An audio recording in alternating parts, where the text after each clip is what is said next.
The battlefield smelled like blood, smoke, and burning metal. Commander Theric of the Viric Empire stood on the black soil of planet RX-47, watching human buildings burn. Soldiers had landed only 2 hours ago, expecting an easy victory. The humans were supposed to be weak, slow, and disorganized. But now, its best fighters were dead. Corpses of armored Viric soldiers lay scattered, their bodies torn apart by explosives. Theric clenched his jaw. This wasn't supposed to happen. This was just a colony only farmers and miners, yet the humans had fought like trained warriors. In the distance, small fires danced across the fields, lighting up the night.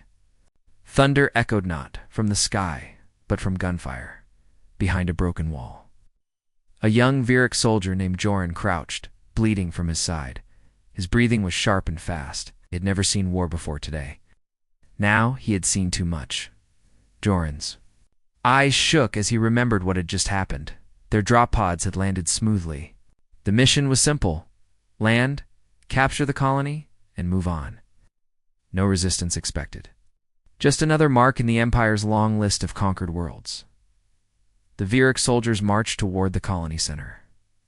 They saw human workers running away. Some were carrying tools, others helping children, no weapons, no threats. Theric gave the order: move in. Take control. Then it happened. A child, maybe 8 years old, ran into the street, dropped something, and vanished into a building. Seconds later, that something exploded. It wasn't just a bomb. It was a signal. From the rooftops, from the shadows, from under the ground, humans attacked. Not with alien weapons, but with clever traps, fire, and modified mining gear turned into deadly machines. The first wave of Viric soldiers never stood a chance. Joran had seen his squad captain get pulled into a tunnel by a chain, screaming. And then silence. Another soldier stepped on a patch of grass and vanished in a fiery blast. That's when Joran ran, bleeding and terrified, hiding behind the wall where he now waited. Theric stood over the map, shaking his head. "How did they know we were coming?" his communication officer, Cern, replied. "We think they intercepted our broadcast." "They prepared this trap," Theric growled. "Farmers shouldn't be able to kill trained soldiers, but they had. Dozens of them." Cern hesitated. "Commander, found something strange. One of the humans had a book. A history book." Theric raised an eyebrow. So, Cern opened the blood-stained pages. It was about Earth's wars, their own people. They fought wars for thousands of years, brutal ones. Theric frowned. "Show me." Inside were black and white photos, millions dead, cities burned, tanks rolling over fields of bodies. Human history was soaked in blood. "They've done this before," Cern whispered. "They've done this for centuries." "Back near the broken wall?" Joran heard footsteps. He held his breath. His blaster was almost empty. Then he saw her. A human female adult, with dirt on her face and a weapon in her hands. She looked tired, angry and fearless. She pointed her rifle straight at him. Jorra raised his hands. "Don't shoot," he said in broken English. "I am not fighting." The woman didn't lower her weapon. Her eyes scanned him like a machine. Then she said something that chilled Joran more than any weapon ever could. "You killed my brother," she said, calm and cold. "He was 12. And then she walked away. She didn't shoot. She didn't scream. She just left him there. Jorran sat against the wall, shaking. He wasn't sure if he was lucky or cursed. Night fell. Fires lit the sky red and orange. Theric ordered a retreat to the hills. The colony wasn't taken. His army was broken. The humans didn't chase. They waited. That was worse. Jorran joined the other survivors. They counted their dead. So many. Too many. For a simple colony, Theric spoke to the troops. "We will return tomorrow, stronger with better weapons. This is not the end." But no one cheered. Even Joran, once proud to serve the Empire now, felt only fear. What kind of species sends children to start wars? What kind of people turn farms into traps? And how could they smile as they killed? He looked at the red sky. This was no simple colony. This was something else. This was a warning, Joran. Sat inside a damaged transport ship, his armor cracked and blood still drying on his side. Around him, other Viric soldiers sat in silence. Number one spoke. No one dared to. They had come expecting an easy fight. Instead, they found something far worse. They found humans. Outside the camp, dark clouds rolled in.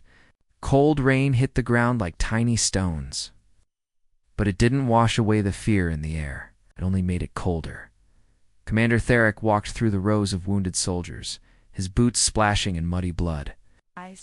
His eyes were red with rage, but his voice stayed calm. We underestimated them, he said. That was our mistake, not yours. But now we learn. Joran looked up. Learn what, he thought. How to fight people who don't fear death. Inside a steel prison cage, 2 human prisoners sat quietly. One was a man, mid-40s, with a broken leg. The other was a young woman, maybe 20, covered in dirt and bruises. The Viric guards watched them closely, waiting for panic, waiting for them to cry or scream. They never did. The man simply leaned back and smiled. You think this is bad? He said to a guard. You should have seen Earth in the year 2146. Now that was hell. The guard frowned, confused. The woman laughed softly. We've been through worse. You're just a bad dream. We'll wake up soon. The guards increased the electric field. Pain shot through their bodies. Still, they didn't beg. They didn't scream. They just stared back. Commander Theric arrived. He looked at the prisoners like they were puzzles. What do you want? He asked them. The man shrugged. Breakfast, if you're offering. Theric stepped closer. You're surrounded. We have ships, weapons, armor. What makes you think you'll survive this war? The woman leaned forward and whispered, We don't think we'll survive. Just don't care if we die. Theric's face hardened. These weren't warriors. These were something else. Something worse. Later that night, Joran was on patrol near the western ridge. The sky was black. It's too quiet. Suddenly a flash. One of the watchtowers exploded. And smoke swallowed the sky. Alarms screamed. Joran ran toward the blast with others. But when they arrived, they found no human attackers. Just a message carved into the dirt with blood. We are already inside. Panic spread through the camp. By one, guards disappeared. No gunshots, no screams. Just vanishing. At dawn, they found 3 more soldiers hanging upside down from trees alive, mouths sewn shut. Commander Theric ordered a full lockdown. This isn't war, Joran whispered to himself. It's horror. That afternoon, something strange happened. A small girl walked straight toward the Viric camp holding a white flag. She was alone. No weapon, just a backpack. Jorr on, and 2 others ran out to stop her. They pointed guns at her and yelled, Stop! But the girl didn't flinch. She opened the backpack. Inside was a Viric soldier, wounded, crying, barely alive. She had saved him, carried him through the jungle. The medics rushed out. She turned to Joran and said softly, We're not monsters. But if you make us into monsters, we won't stop. Then she walked away. No one dared shoot her, not even Theric. Later, that night, the prisoners were gone. The guards had been drugged. The cage lock was melted clean through. A new message was burned into the prison wall. You still think we're the weak ones? Theric smashed his fist into the metal. They're using fear, tricks they can't win in a real fight. But even... He sounded unsure. Joran sat alone, cleaning his weapon, when Cern, the Comm's officer, approached him. They intercepted another signal. Cern whispered, A human broadcast. You need to hear it. He handed Joran a small speaker. The message played, To all human resistance fighters, pain is not defeat. Death is not the end. We hold the line. We fight from the shadows. We are the storm they can't predict. Joran turned it off.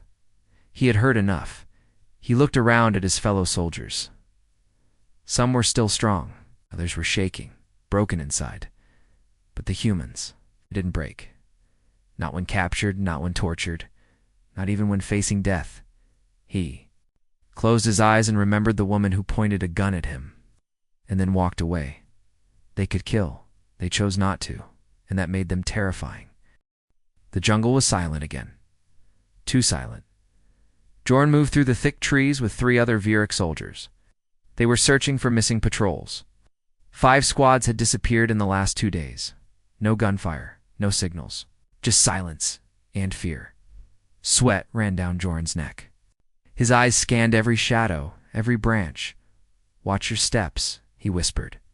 "They leave traps everywhere." They had learned that the hard way. 2 hours later, they found the first body. It was hanging upside down from a tree. Sergeant, his eyes wide open in shock. Something had slit his throat clean and tied him up like a trophy. Below him, written on a rock in dried blood, "You took our homes. Now we take your peace." The youngest soldier in the squad started crying. Back at the base, Commander Theric stared at the map. Red marks were spreading across the screen. Human activity had doubled in the past 48 hours. But they weren't fighting head-on. No, they were picking off soldiers one by one. Theric turned to his officers. "We are the Empire. We have warships, armor, bombs. Why can't we crush a bunch of farmers?" No one answered. Cern cleared his throat. "They're using strange tactics, sir. Psychological warfare. Hit and run. Fear." Theric slammed his fist on the table. Fear is for the weak, deep inside. Even he was starting to feel it. That night, the whispers began. Jorn was on guard duty. All was quiet until he heard it. A voice, faint, soft, carried by the wind. "We see you." He turned around fast. Nothing there. Then again another voice. "You killed our families. Now we haunt yours." He aimed his blaster into the dark. "Show yourself," he shouted. No answer. Only laughter all around the camp. Other guards reported the same thing. Voices, whispers, warnings. The next morning, they found a fresh horror. 3 Viric soldiers were dead inside their own bunker. No signs of forced entry. Each had a message. Carved into their armor, "We never sleep." Theric ordered every guard doubled. Patrols tripled. Drones launched. Still, the attacks kept coming. Later that day, a small team of engineers was sent to fix a broken fuel line in the South Zone. They never returned. When a recovery squad went looking, they found something worse than bodies. They found a pile of Viric helmets stacked in a circle, with a human skull placed on top, painted red dot written around the circle in black ash. "The dead keep fighting." Jorn sat in the medical tent, helping bandage wounded soldiers. The medic, a quiet alien named Vel, was shaking.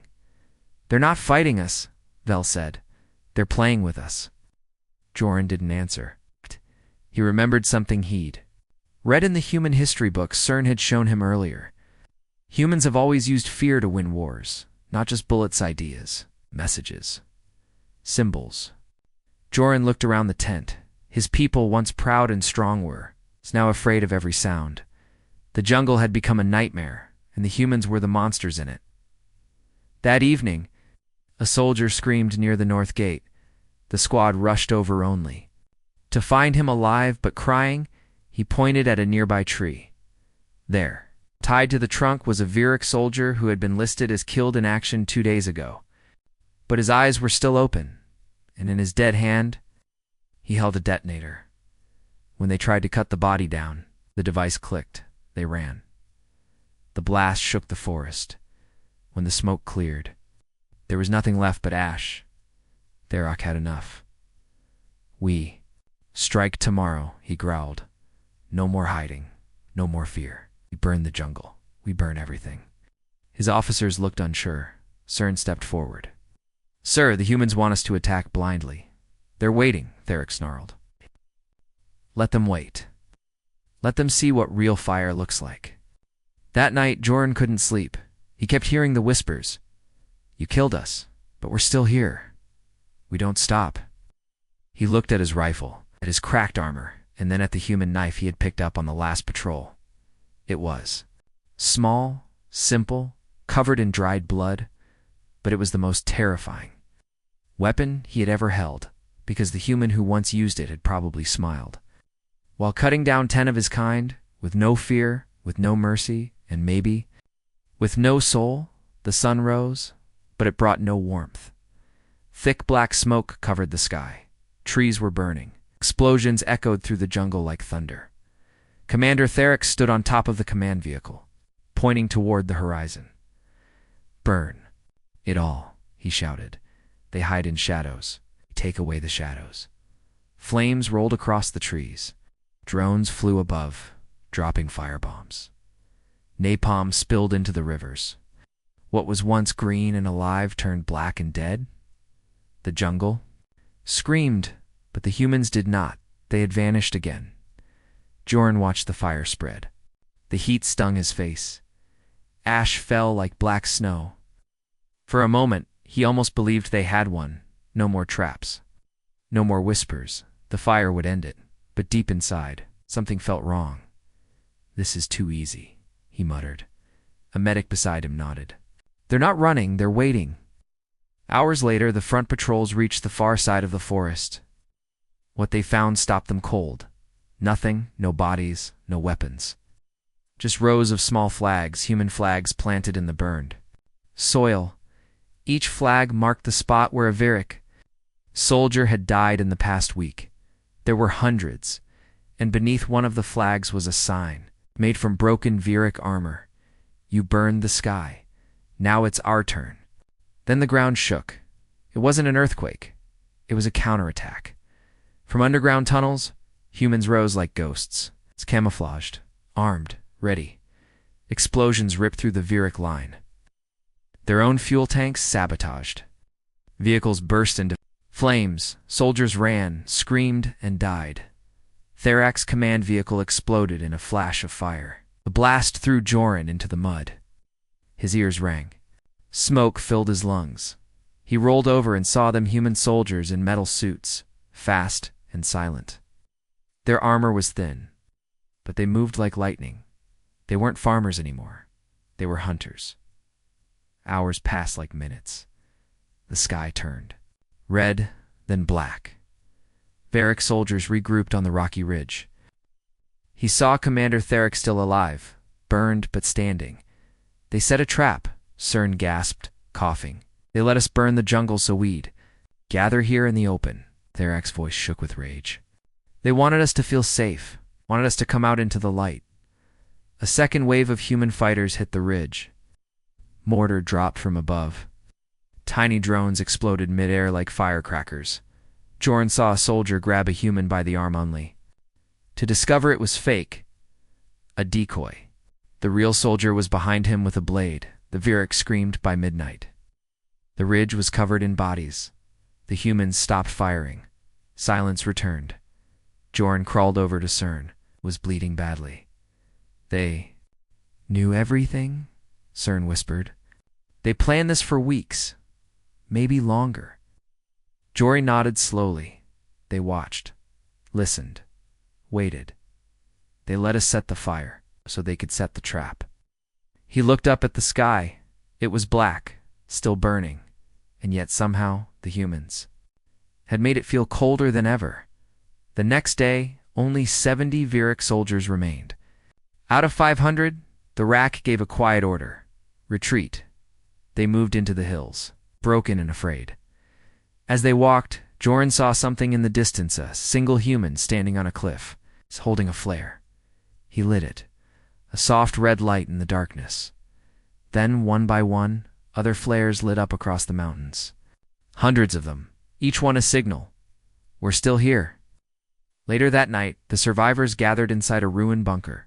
Cern lay on the floor, wrapped in bandages. He whispered, "They could have killed us all today." Theric nodded grimly.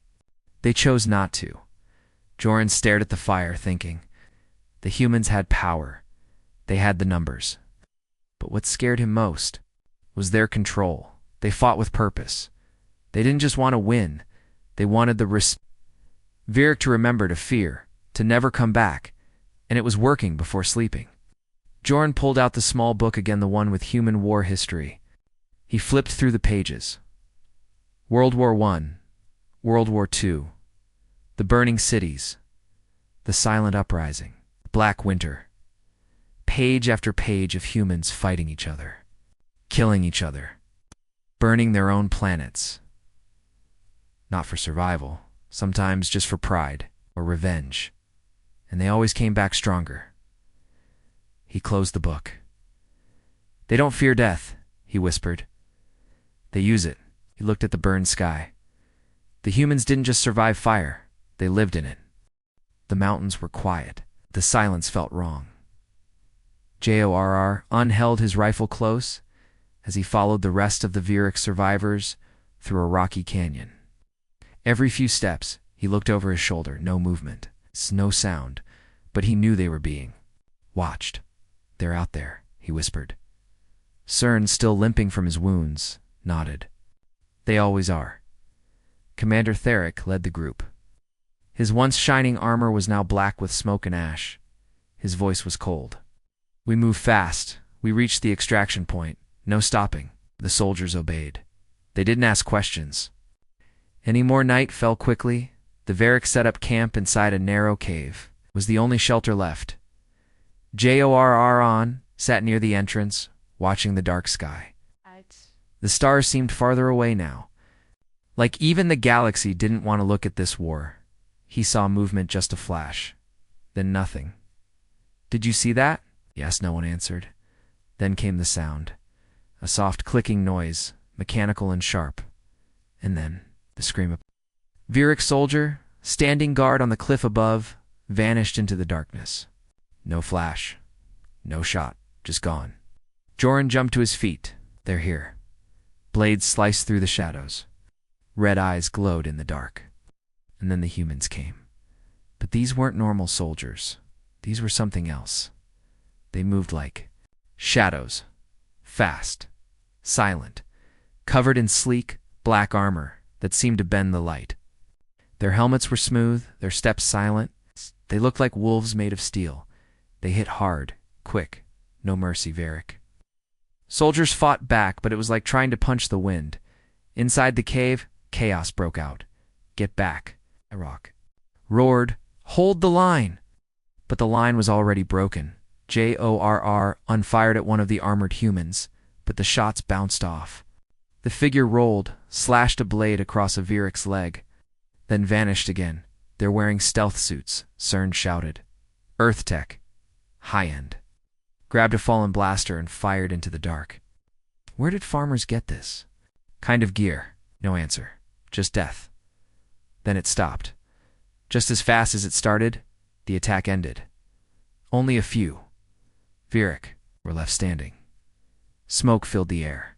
Blood soaked the stones. Joran looked around, breathing hard. His hands were shaking. He turned and saw one of the armored humans standing just outside the cave, holding a rifle, aiming straight at him. Jorr froze, but the human didn't shoot. Instead, he lowered his weapon and tossed a small food pack to the ground. Then he spoke through a voice modulator. You're not my enemy, he said. Orders are. Then he disappeared into the night. Joran stared at the pack. Simple human ration. Why? Why spare him? Give food? The next day, the survivors began moving again. They walked through a burned valley where nothing lived. Birds were gone. Trees were ash. The air smelled like death.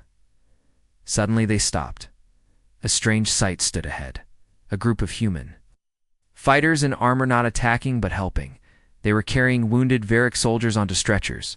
One Varric screamed. It's a trap. But it wasn't. The humans were treating wounds, giving water, even defending the injured from wild animals. One human turned to Joran and said calmly, Not all of us want war. Another added, You didn't ask for this. Neither did we. Ordered his soldiers to stay back. But he watched quietly as the humans finished their work and left. They didn't take prisoners. They didn't give threats. They just walked away. Later that night, round a dying fire, Cern spoke softly. Some of them are better than us. Joran didn't answer. He was thinking of the human who spared him, the one in the armor, the one who called him, not an enemy. What kind of people fight like wolves, kill without sound, and then offer food to the wounded? What kind of people burn worlds, then heal the survivors? Humans. That's who the Rack spoke that evening. But his voice was low. This war is changing. He looked at his soldiers, what was left of them. We came here thinking humans were weak, but they are more than strong. They are clever, ruthless, and strange. He looked at Joran. I saw one today, gave water to a Varric child, then turned and shot a commander. Mercy and fire. In the same breath, Joran nodded. They're wolves in armor, he said, but they choose who they bite. Rack didn't reply. He only stared into the fire. Yes. As the smoke rose into the endless silent sky, the sky over.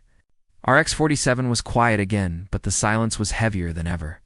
Joran stood near the edge of a cliff, looking down at the battlefield below. Smoke still floated over the trees. Craters scarred the land. No birds, no wind, just ruin. Behind him, wounded Varric soldiers rested in a half-broken bunker. They didn't talk anymore. Most just stared into the distance. They had seen too much, and the humans were still coming. Inside the command shelter, Thurok studied a data screen with CERN. The human pattern had changed. No longer hit-and-run attacks, now a slow, creeping push forward.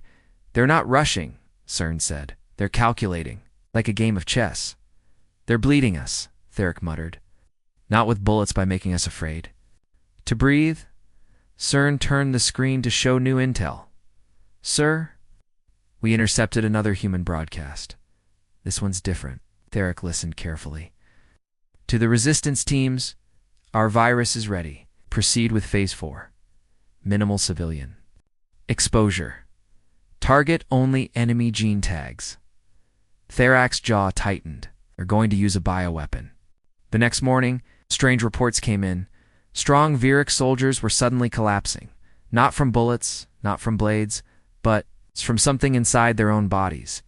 Healers could find no wounds, but blood turned dark. Eyes lost color. Skin burned. From the inside, one medic screamed, "It's a virus." They released it into the air. Panic spread faster than the sickness. Jorran grabbed a mask. How can they do this? How can they be so cruel? Another soldier coughed, barely able to stand. They found a way to target us. Only our DNA. CERN confirmed it. It's clean, precise. Human science filtered through rage. Theric slammed his fist against a steel wall. So they're murdering us like insects. But deep inside, he knew it wasn't that simple. It wasn't chaos. It was a choice. That night, the virus kept spreading. But strangely, it didn't kill everyone. Some were untouched. One Varric officer shouted, "Why didn't I get sick?" Joran read the field report. You were born in a mixed colony. You've got partial human DNA in your bloodline. That was the answer. The virus didn't touch humans, didn't touch hybrids. It only targeted pure Varric soldiers, selective death. The next morning, a message was found, broadcast from orbit. ahumanvoice.com, steady. We warned you. You burned our homes. You buried our children. Now we end this. This virus kills soldiers, not innocents. Surrender, or we release the second strain. Second strain even deadlier, even faster. Therac was silent, so was everyone else. Jorran walked through the medical shelter, watching the dying. He saw a Varric soldier, maybe just 17 years old, crying softly. A human medic knelt beside him, holding his hand, giving water. The soldier looked up weakly. "Why? Help me," the human replied. "Because you're not my enemy anymore. War's over, when we decide it is." Tears filled the soldier's eyes. He nodded once, then went still. Later, Joran sat with CERN near a burned-out truck. "I used to think humans were monsters," Joran said. "They are," CERN replied.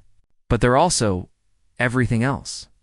Kind, cold, smart, scary." Joran looked up at the stars. They built a virus that could have wiped us all out, but they chose not to. CERN nodded. That's what scares me the most. Not their weapons, not their fire, but their control. Theric stood before the remaining troops, less than 100 now.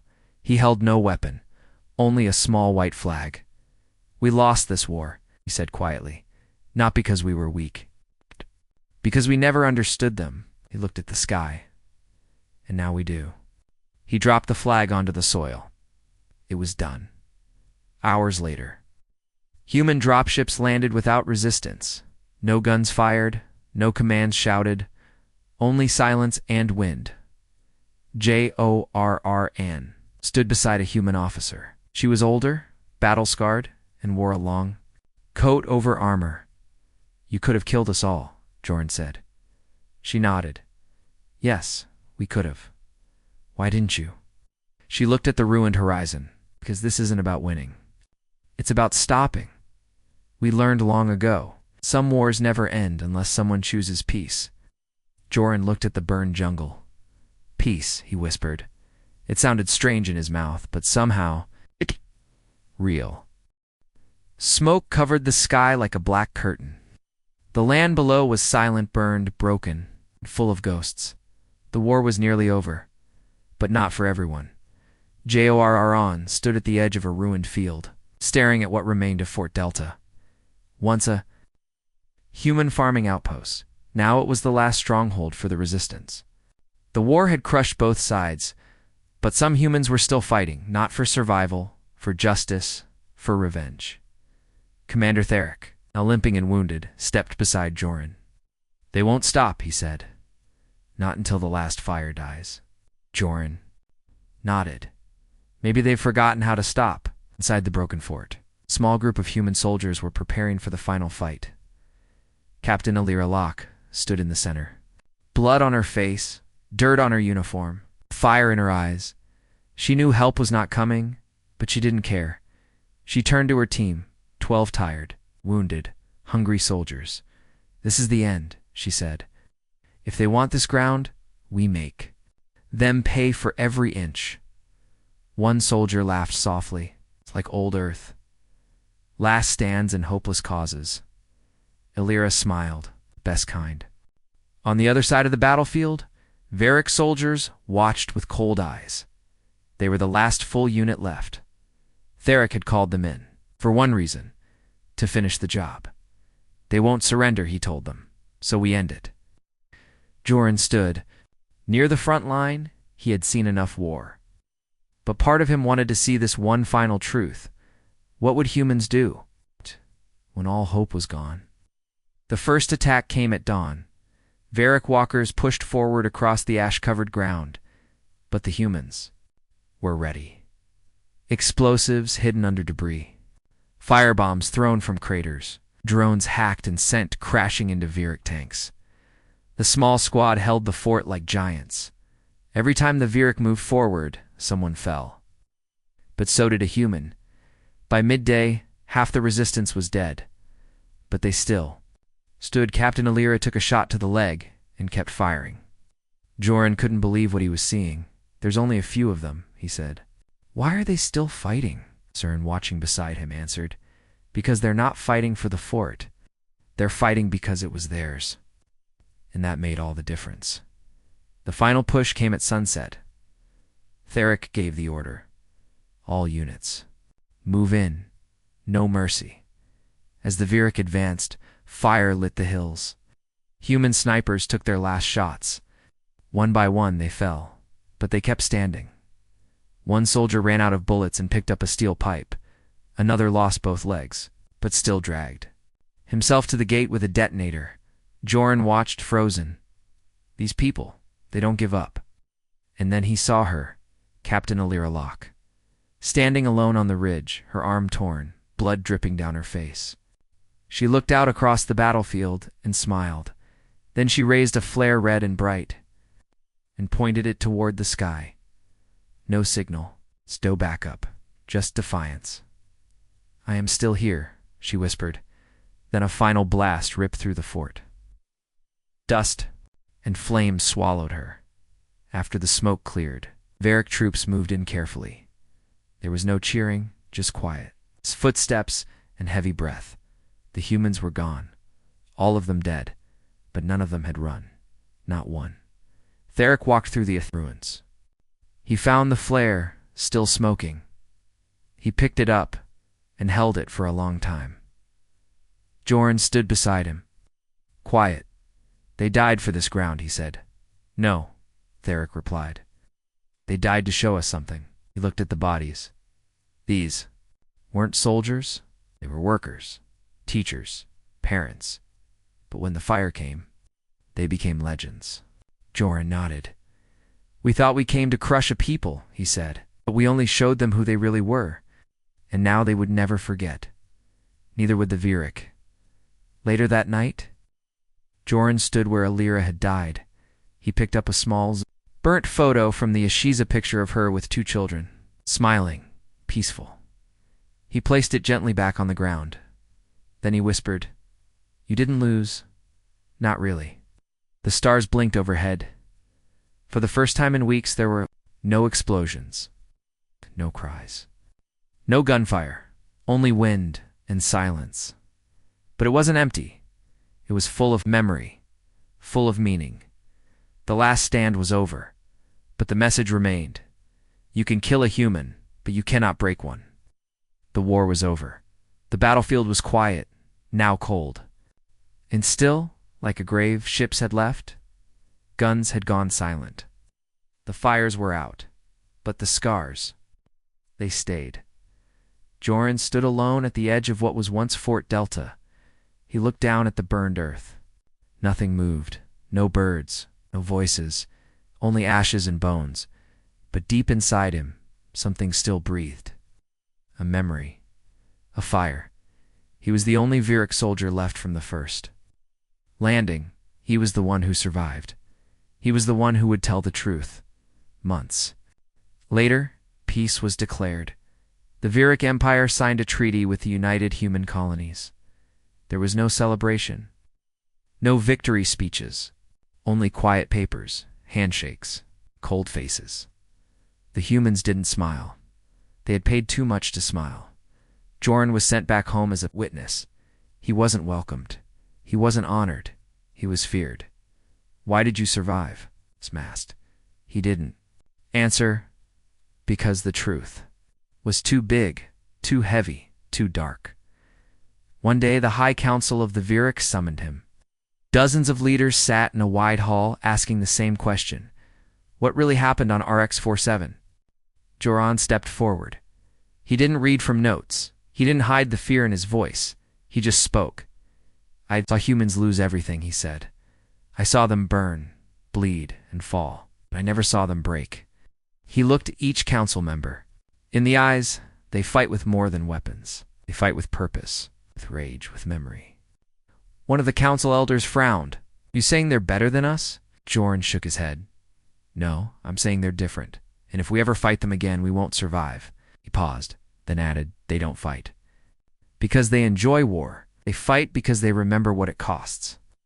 After the meeting, no one spoke to Joran for days. He didn't care. He carried the truth like armor now. And in time, others began to listen. A year later, Joran stood on Earth for the first time. He had been invited by human leaders, not as a prisoner, not as a threat, but as a guest. The air smelled different. The sky was blue, wide, and full of wind. He visited schools, where human children listened to his story in silence.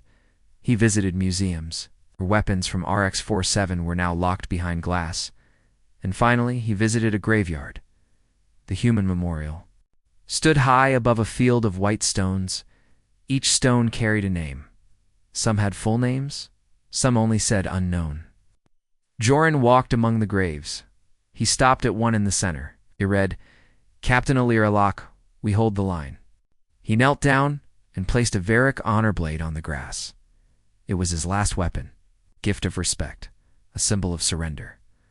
A quiet thank dash, you an old human soldier stood nearby. He had one arm and a long scar across his face. You knew her? Man asked. Joran shook his head. Only her spirit. The man nodded. It's enough. They stood in silence. No need for more words. They had both seen the same fire. Before leaving Earth, Joran recorded one final message. It was sent across the stars, to Viric space, to human colonies, to anyone who would listen. His voice was calm. His face was scarred. His eyes were honest. I went to war with humans. I thought they were soft, weak, easy to crush. I was wrong. I saw them burn their own cities to stop us. I saw them spare children, even when it cost them their lives. I saw one stand alone, bleeding, smiling, and say, "We don't stop. We feared their weapons. But we should have feared their hearts." I lived to tell this story, so no one else has to. The stars moved on, worlds changed, but the story stayed. A story of humans, of pain, of fire, of unbroken spirit, and the one alien who lived to tell it.